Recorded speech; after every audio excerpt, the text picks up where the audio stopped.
The movie starts with a middle-aged man named Sin Chul being interviewed by a TV reporter.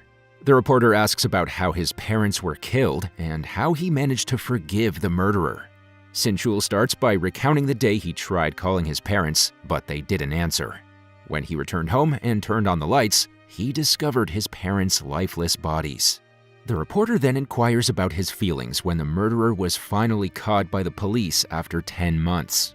Sin Chul admits that he initially wanted to kill the murderer and seek revenge. However, he couldn't do it as the murderer was surrounded by guards who prevented him.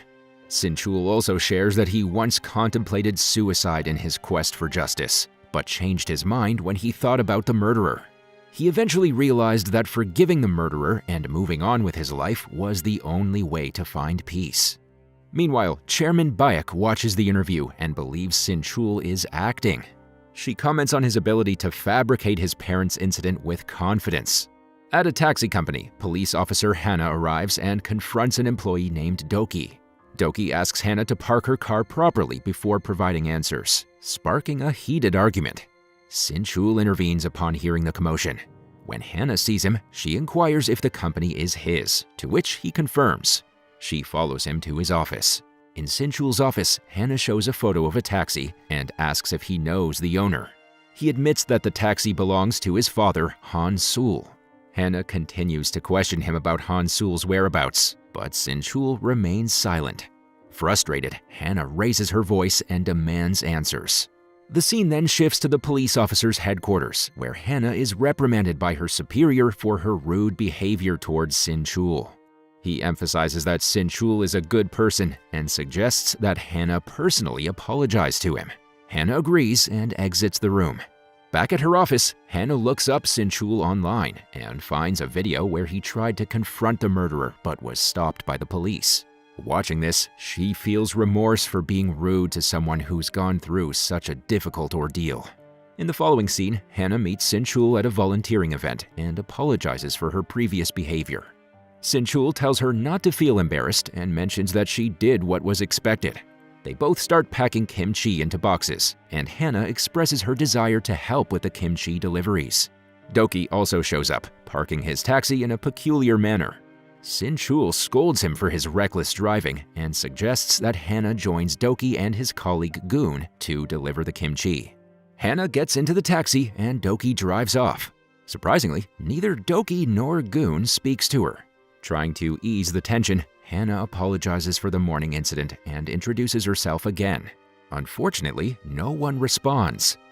They eventually arrive at their destination, and Hannah exits the taxi with the kimchi bags, thanking Doki for the ride. After dropping her off, Doki and Goon head to a fancy restaurant for dinner.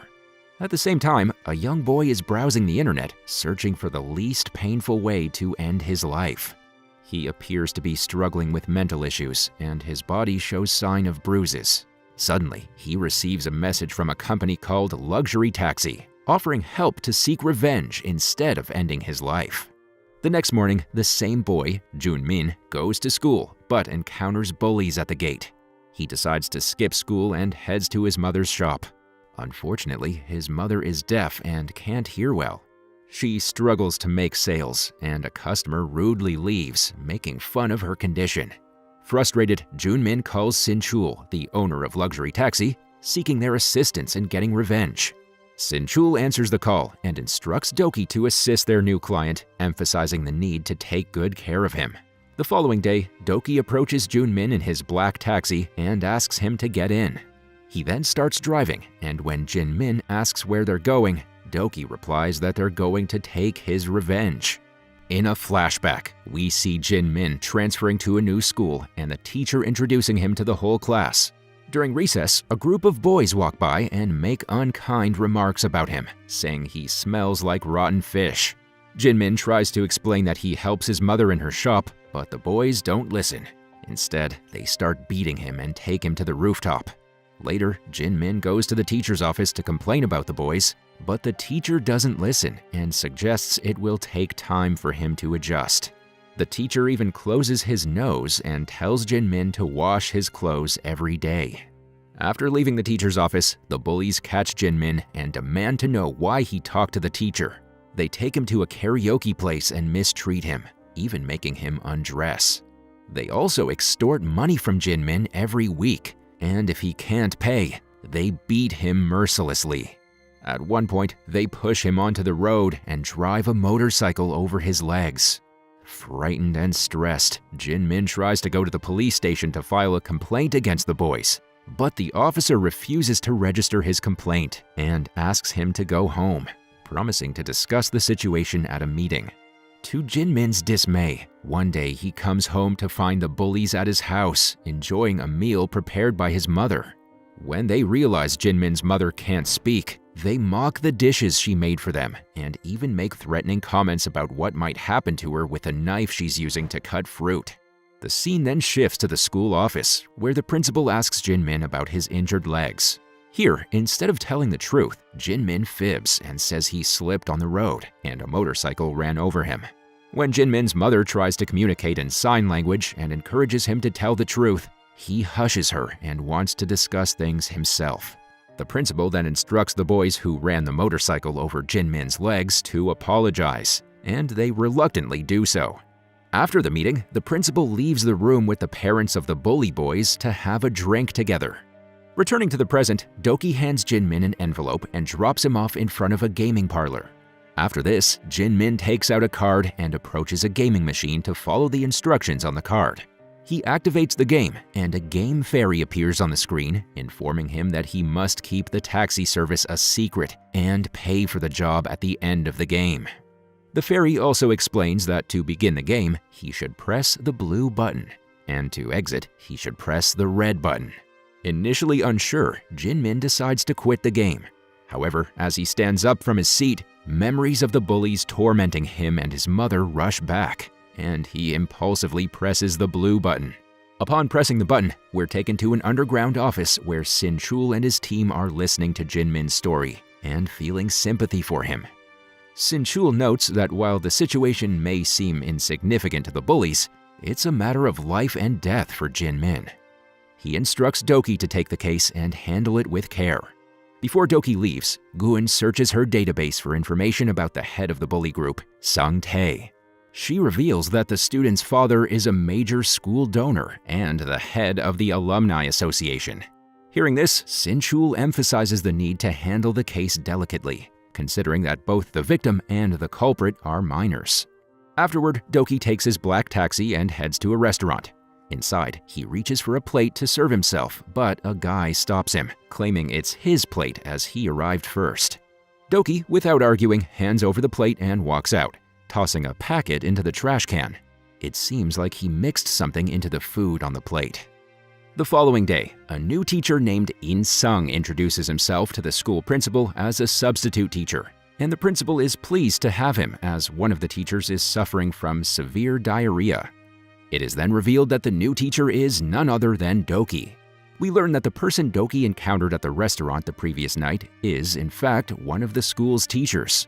The principal assigns Doki to a class and instructs him to handle the subject of math.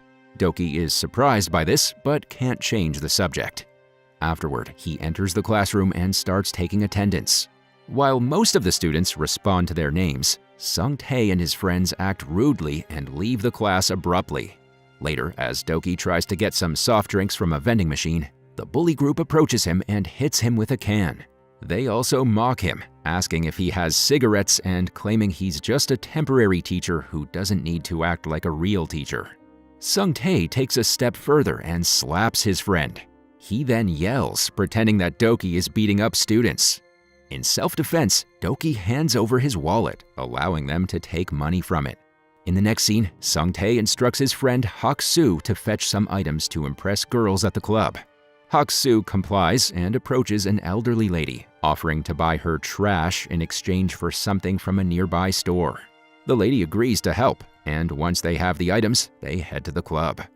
Inside the club, Sung Tae and his friends enjoy a lively party with a group of girls. Unbeknownst to them, Doki is also present, keeping a close watch. Suddenly, a huge man enters their room, and Sung Tae hands over an envelope filled with money to him. Seeing this, Doki realizes that the boys are involved in something more than just bullying students. Later, as Doki walks through a corridor, Chairman Bak stops him and is surprised to find him in the club. She asks about her previous offer to work together, but Doki declines and walks away. Baek then goes to a room where her men are about to harm a guy. She examines the young man and decides to call a doctor, believing he could be useful to her. That night, Sin-chul prints some documents and sends them under Hannah's name.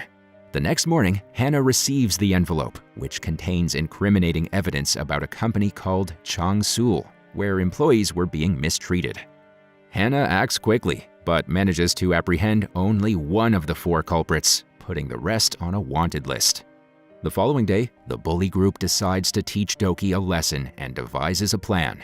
Hak-soo visits Doki at his office and tricks him into going to the library by claiming someone is waiting for him there.